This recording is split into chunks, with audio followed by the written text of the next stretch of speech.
You look good. Good. So would everyone agree that we all face storms in our lives? Is there anyone here that does never face a storm in his or her life? All right, we got one. Is there another? I think we all face storms in our lives. In fact, when I look at my own life, I really feel like I'm either in a storm, coming out of a storm, or going in a storm. It seems like it's a constant process through our life here. You know, have you ever prayed for peace? Prayed for peace. Lord, please give me peace. Every day. Every day I pray, Lord, please give me peace.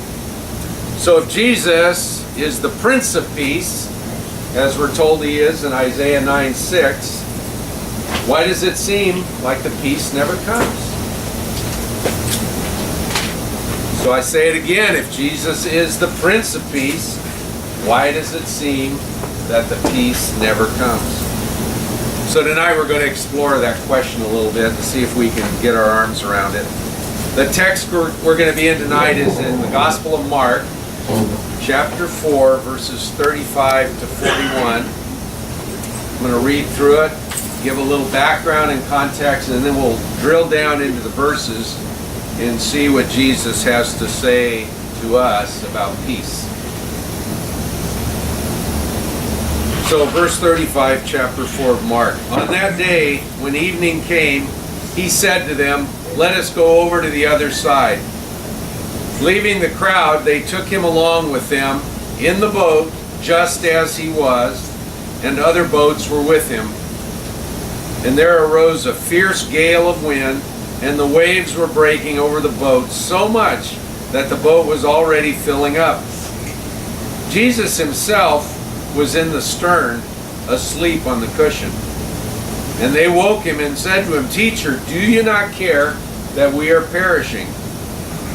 And he got up and rebuked the wind and said to the sea, "Hush, be still." And the wind died down and it became perfectly calm. And he said to them, "Why are you afraid? How is it that you have no faith?"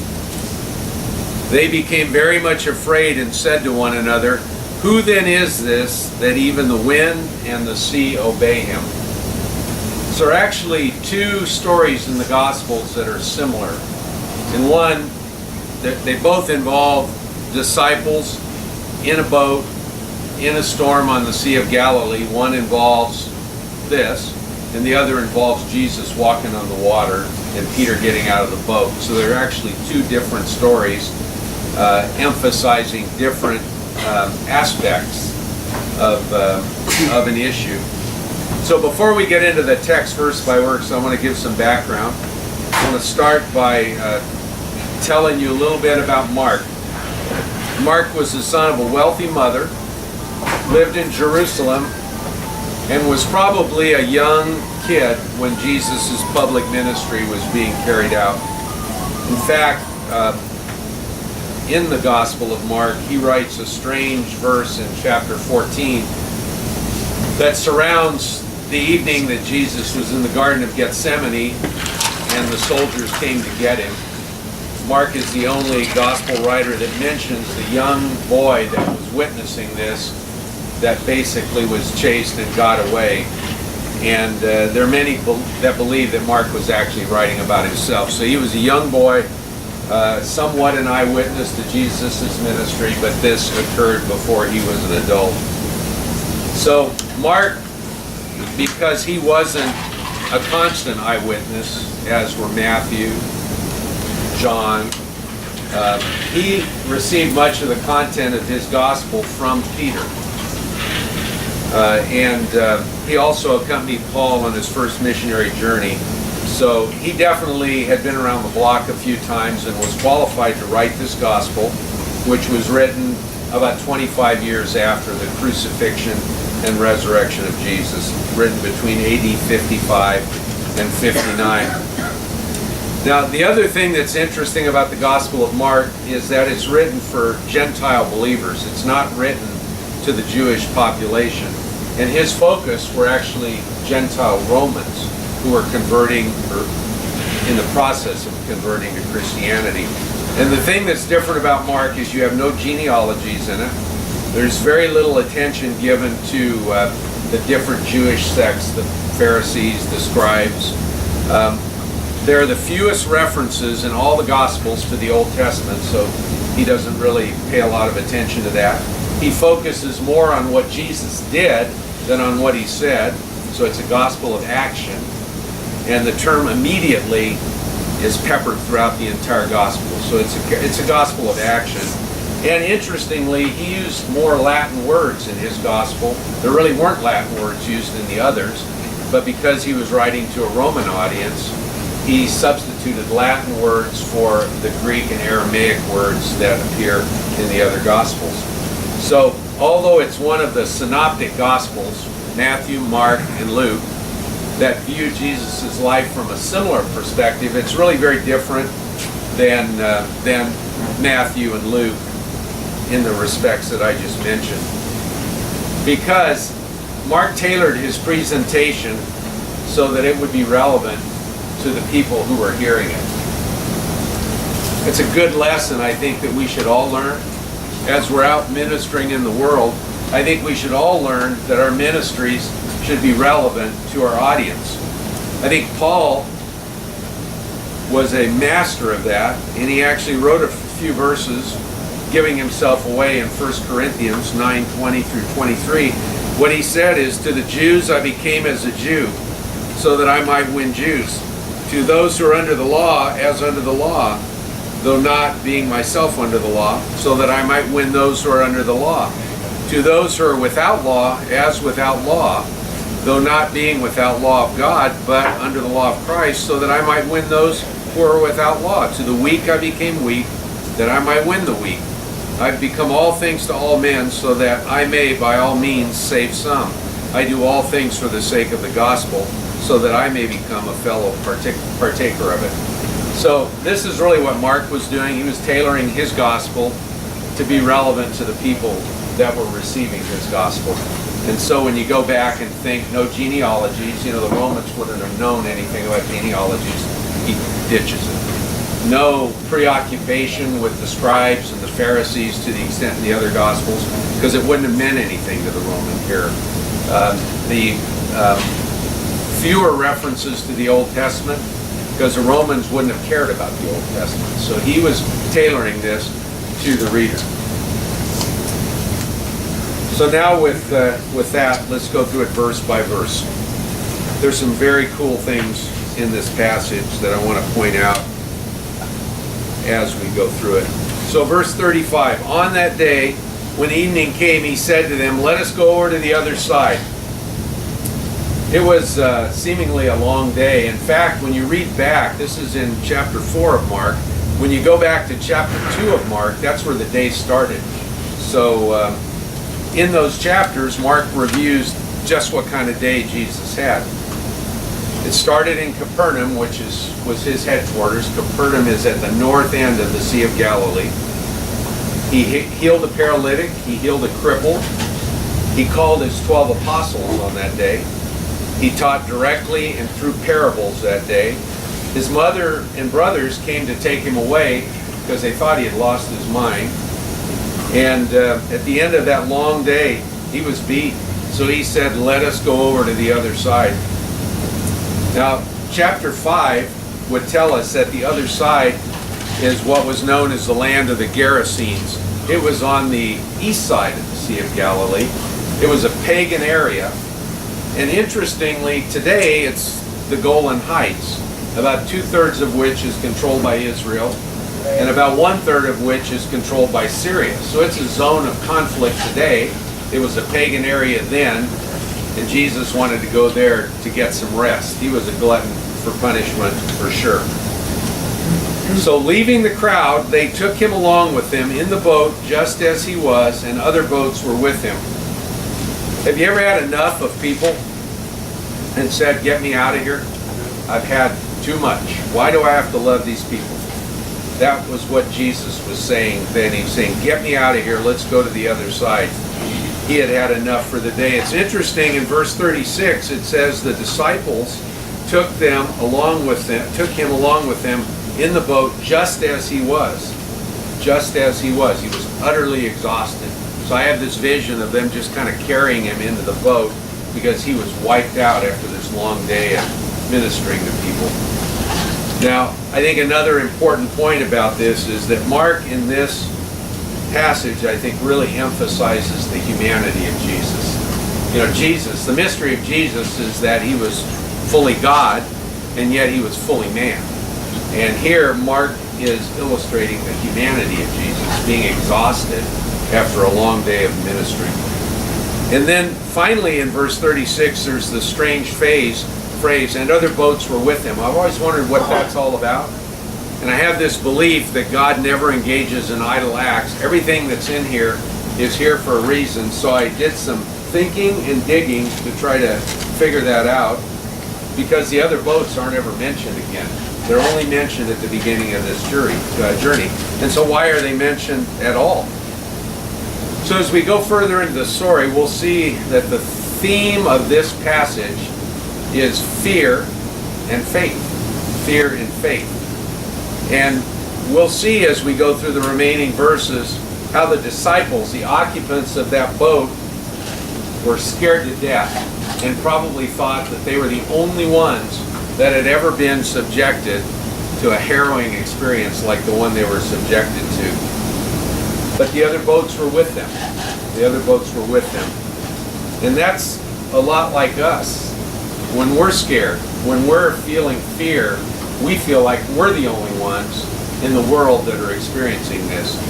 We feel isolated and cut off from God, but the other boats are with us.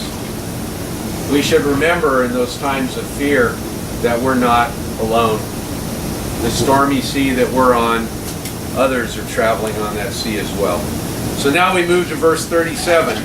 They get in the boat, Jesus is wiped out, he's had it with people, and there arose a fierce gale of wind, and the waves were breaking over the boat so much that the boat was already filling up. And you might say, well, this is the Sea of Galilee, it's a lake. How could it be like that? How could it be like that? Well, it is. Sea of Galilee, a few statistics, 14 miles long, about 8 miles wide, so it's a good sized lake. It's very shallow. At the deepest spot, it's 150 feet deep. And it's the lowest freshwater lake in the world, 700 feet below sea level, very, very low. And it's surrounded by hills and valleys.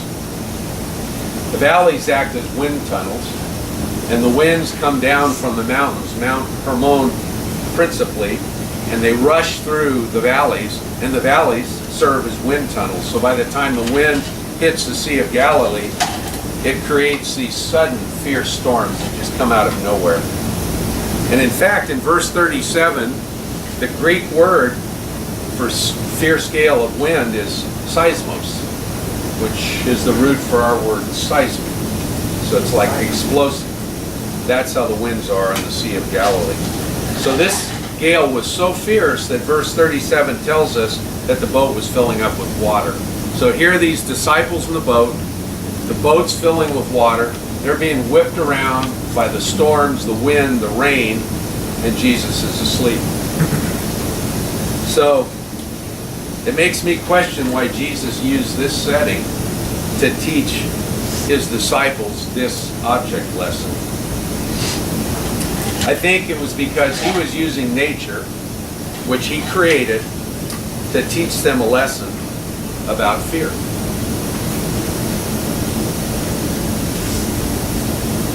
I've felt many times, I'm sure everyone here has felt many times in their lives that they were being battered by life. Very similar to what the disciples were experiencing, being battered so badly that we were just sinking. And I think that's why he created this scenario in order to teach the object lesson, to set the stage for the fear that just grips all of our hearts. So now we move to verse 38. Jesus himself, now this is after we're told how frightening this whole experience was. Jesus himself was in the stern, asleep on the cushion. And they woke him and said to him, "Teacher, do you not care that we are perishing?" So the disciples were clearly freaking out. Do you not care that we are perishing? They were afraid for their lives. And Jesus was sleeping. Jesus was sleeping. Have you ever been so tired that you could sleep through anything? Just exhausted? You don't hear the alarm clock go off. People are trying to talk to you. You're just so exhausted, you're out. He was asleep like that. He was tired, for sure. We know that from the earlier verse. But I think he was also making a point to the disciples. And the point was that he wasn't worried. He wasn't worried. And when we partner with the creator of the universe, we shouldn't worry either. Because we're partnered with the creator of the universe. And that was his point with these disciples. They were in the boat with the creator of that storm, with the creator of the universe. And although he was asleep, they had nothing to fear. So after they say to him, "Teacher, do you not care that we are perishing?" Verse 39 says, "And he got up and rebuked the wind and said to the sea, 'Hush, be still.' And the wind died down and it became perfectly calm." The thing that is interesting to me about this is the contrast between Jesus' tranquility and the disciples' absolute panic. Does that sound familiar? Absolute panic. Jesus completely tranquil, because the storm didn't worry him. He was so calm that he was asleep. So as we go through our own panic, have we ever felt that Jesus was asleep? Yes. Maybe asleep at the switch. We pray, we ask for peace, we ask for help. Jesus, get me out of this mess I'm in. And he doesn't seem to be listening. He seems like he's asleep. He's not. Look what he did here. He could deal with this storm in his sleep. And that's exactly what he did. After all, he created the storm. He could certainly control it. And he can also deal with the storms that we have in our lives, because he created those storms as well. So listen to this. In the book of Psalms, this is actually a psalm that was written by Solomon. It kind of reveals what this is all about. It says, "Unless the Lord builds a house, they labor in vain who build it. Unless the Lord guards the city, the watchman keeps awake in vain. It is vain for you to rise up early, to retire late, to eat the bread of painful labors, for he gives to his beloved even in his sleep." This psalm tells us that God is in control of everything. And just like God was in control of that boat and that storm and those disciples. So if God's in all the details of our lives like that, and like he was in this passage we're reading, and if we really believe this, why do we worry? Why are we afraid?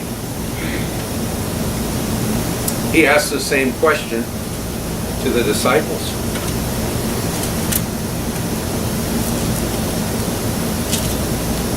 In verse 40, "And he said to them, 'Why are you afraid? How is it that you have no faith?'" Do you think the disciples felt dumb? They're panic stricken. They wake him up, he gets up, and it's calm.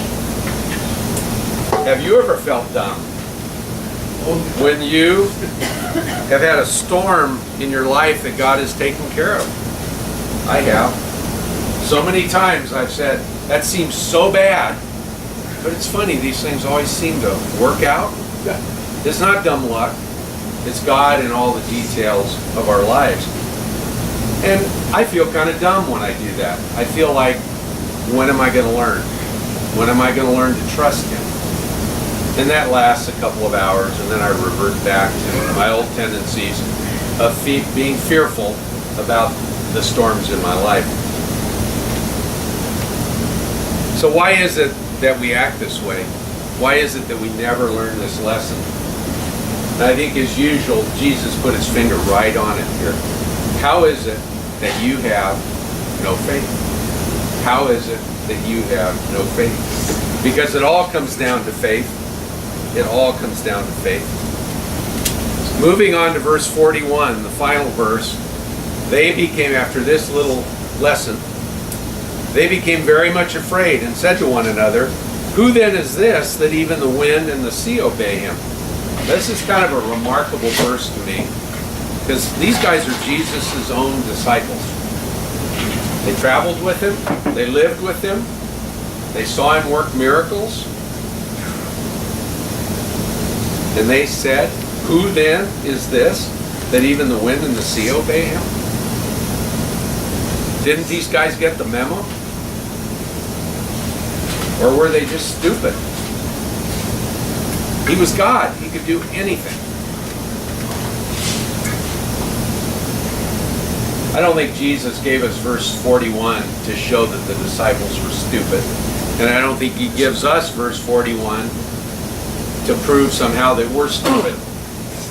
I think he gives us verse 41 and the whole passage, for that matter, as a basis for a lack of fear and as a basis for confidence, and most importantly, as a basis for peace no matter what circumstances we face. That's why he gives us the whole passage. I need to remember this when I pray for peace, that he is the Prince of Peace, and the only peace I'll ever have is through him. If I look at my circumstances, I'll be frightened. If I look at him, if I keep my eyes on him, and I exercise that faith muscle, and I remember every time he's pulled me through a tight spot, eventually I'll get the memo. And maybe I won't panic. And maybe my faith will be demonstrated in calmness and stability when I face the trials of life. So Jesus certainly took the disciples to school on this one. And I think he took them to school so that they could begin to learn about faith. He was teaching them about faith. We can learn the same lesson. So what does this all mean when we boil it down? It's pretty simple. The crises of life are like stormy seas. They terrify us. They destroy our stability.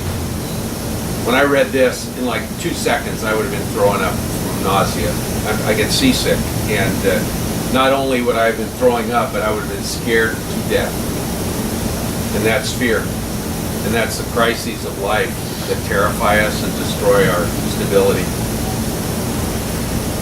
But this story teaches us that Jesus isn't worried about storms. He's calm about the storms of life as well.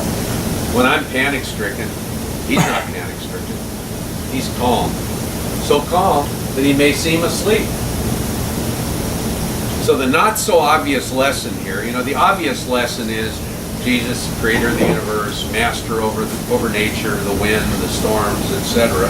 But the not-so-obvious lesson here is that Jesus was as much in control of this situation when he seemed to be asleep. And we should remember that.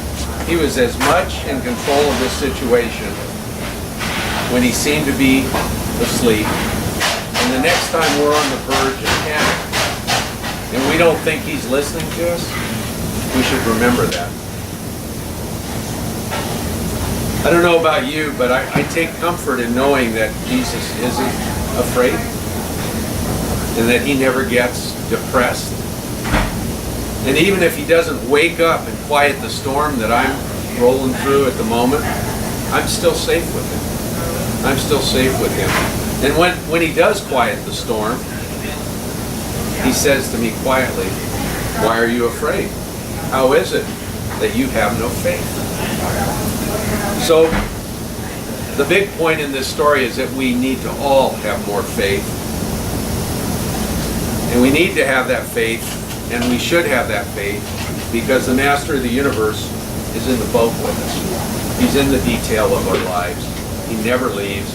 And although we may think he's not hearing us, and we may think he's not seeing us, he is. We have to learn by faith that that's the case. Try to avoid that fear, avoid that panic when we face those inevitable trials of life.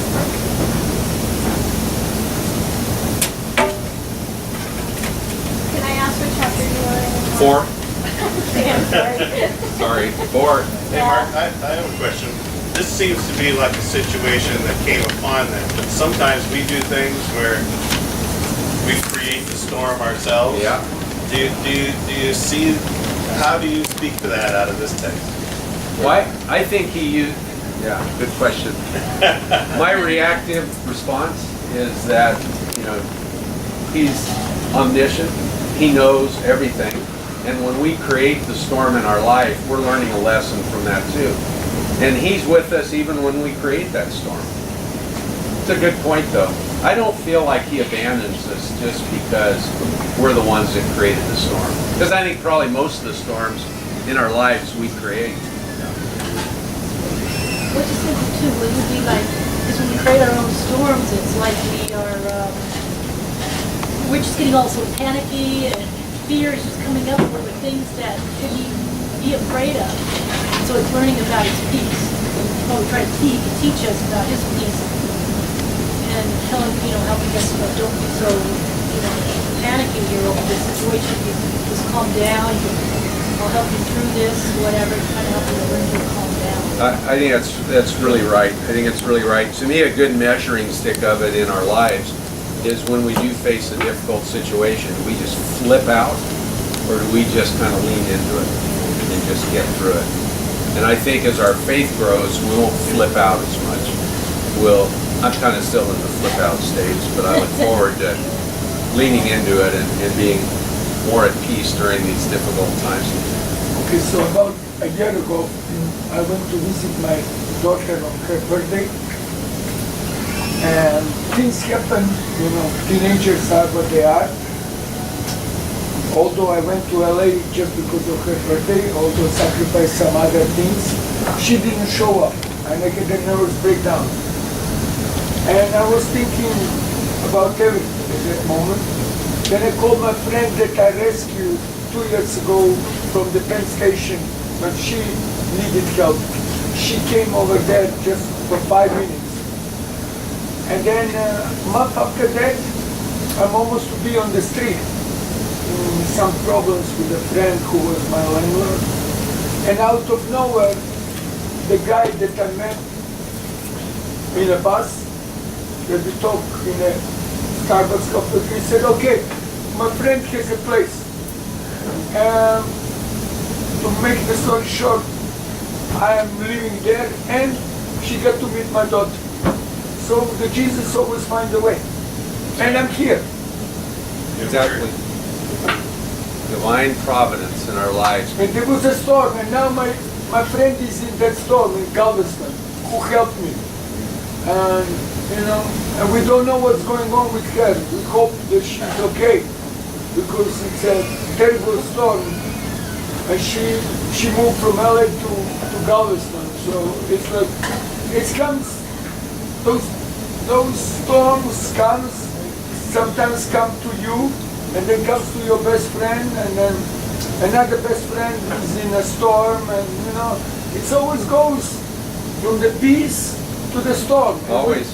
We always hear saying, after the storm is a beautiful, the gypsies in our area, they have a saying, they always love the storm, because after that is coming the sun. Right, for a while anyway. Yeah. And then the storm starts And then again. the storm. But that's life. Yeah, it is like. We have to embrace it. We just believe in Jesus. He's going to help us. He's going to show up when we think they're sleeping. He's not. It would be so great to have confidence all the time that when you're facing a difficulty in life, to actually know in your heart that he's going to show up and it's going to either be for your good and that you will get through it. Jesus said in the scripture there, how is it that you have no faith?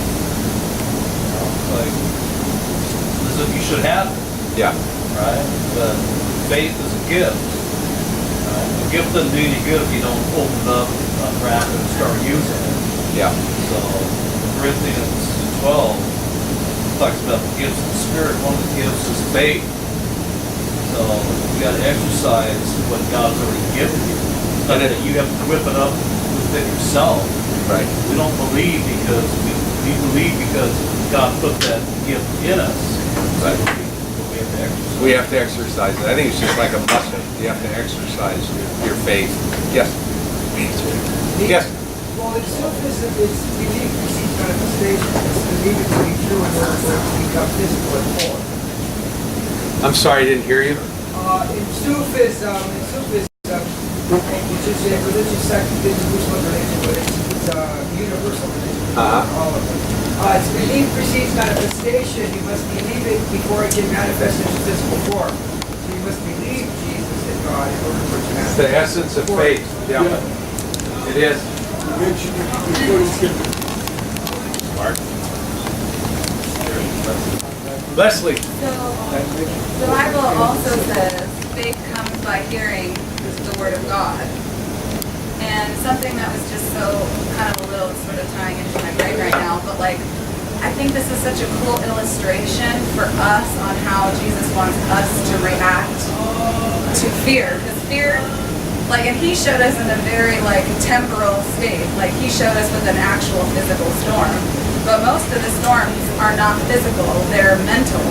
They're all going on in our mind. And what does the Bible say about the mind? It says to hold every thought captive and line it up to the Word of God. Right. So if we can get to a place where we're exercising, sort of taking a minute to think about what we're thinking about before it gets into the spin out phase of fear, we can think about it, line it up to the Word of God, which is also what feeds our faith.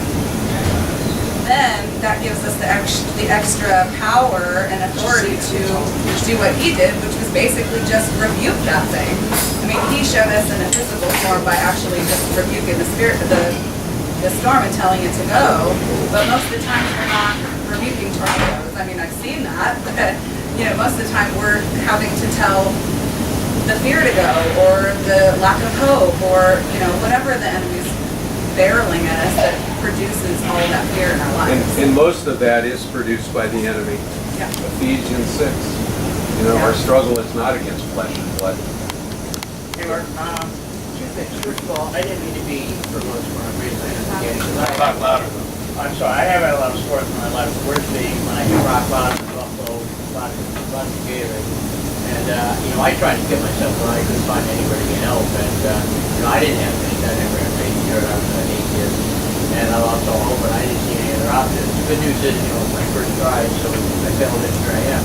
But what I'm thinking about is, say, God teach us to life. I have like a different take on that. The way I feel, He filled my heart with His love. And it feels to me like God said, then He showed me the St. Francis prayer, how to help others.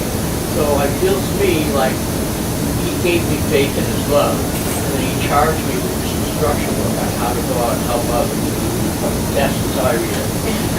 Well, it's an accurate reading. That's exactly what he wants us to do. He wants to fill us up so we brim over and touch others. Right? Yeah. David. I especially like this event because I feel like it's real to the way human beings are. When I can see the disciples struggling against the storm and thinking, oh, we can manage this because they're fishermen, they know what they're doing. Then after a while, they think maybe we can't manage this. And, oh, well, should we wake up Jesus? You know, it's like this anxiety. Well, do I want to bother God with this? You Let know, me handle it and then first. finally they bother him. You know, to some extent, and he stands up, rebukes the wind. So now they're even more sort of freaked out by it. And so I don't know. In my journey, I feel like there are a lot of times when I encounter something at first it starts to swirl around in my head. Well, should I do this? Should I do that? Should I do this? You know, instead of just sitting back and letting Jesus come into that moment, I try to manage a lot of it myself. And then when I finally, the storm gets big enough, I realize I can't manage it by myself. And I ask him, and he does it. Then you're like, well, I don't even know how to take that. You know, it's too much for me to grasp that you're able to do that in my journey. So I feel like it's an everyday thing with whatever we encounter, It is. our own circumstances or anything else. But at the end of it, it's like, well, I know what the end's going to be. He's going to rebuke the storm. So why do I get upset when the storm comes? I got to learn to not get upset when that storm's coming because I know the end. He's going to take care of it. Yeah, and it is true. And really, if we look at most of the things that have happened in our lives, they never really happened. Didn't Mark Twain say something about that? The worst things that have happened in my life never happened. Yeah. I mean, we worry about things that are going to happen, and most of them don't happen, and we think, well, I was worrying needlessly. Well, maybe you weren't. Maybe the finger of God was on you, and that's what prevented it from happening. You know, I have this on a daily basis. Between about midnight and 2 a.m., I wake up and I have the parade of the terribles. Everything seems awful. All of the things that are bothering me are just killing me. And it's really amazing. By the time morning comes and I'm up and I start going, all of a sudden those things seem much more manageable. So I think most of the fear we have, it is right here. And when we deal with it or able to deal with it through faith, we master it. And when we don't, it's because we don't have it. Because we don't have it. It's weird that what you guys were talking about. And sorry that I was late. I went to work and all these people. It's really slow and everybody's like wanting to stay at work. And I need the hours too. And like God's telling me like, you know what? You're taking care of. He's like let them know that you want to leave. Because these these people here have kids. You don't. So and you know what? I had to like be trusted that like God will supply. We all have to trust more. You know, another point I want to make. That's why I think it's so important to read the Bible, because the Bible is the best way we have of really coming to know Jesus in an intimate way. And I think through that intimate knowledge of Him, our faith strengthens, and we understand the storms of our life a whole lot better, and it makes us more capable of dealing with it. It is like a guidebook to living. That's why I think reading the Bible is really critical. Angelina? I was listening to Christian radio, and one of the things they said was, you know how when they crossed the Jordan River, they made a monument or a... 12 stones? Yeah, the 12 stones. What's that called? Altar. Yeah. And that altar signified the crossing of the Jordan and making it through and over to the other side. So those people had to have faith that they could cross the River Jordan. Just like we need to have that faith to cross the River Jordan. And if we look back in our lives, we will find the altars of faith that have been placed, that we placed there. That's where Jesus showed up. He showed up, I made a list of my altars, that I built. And looking back at them, I'm like, wow, those are all significant times in my life where Jesus showed up. And I just feel like, if every morning I wake up and that's my altar, I make my altar to Him, which I lay my life down to Him, my will to Him, that, my day will be more peaceful. Constant exercise. Yeah. I agree. And it won't be a freak storm or a freak train or... I agree. You'll be prepared to go into the day. Yeah. Be prepared to go into the day. That's why the Bible says over and over to remember the things He's done. Ultimately, in communion, we do it in remembrance of what He's done, right? So we remember. Okay, if He's done this, then what am I worrying about here? Yeah.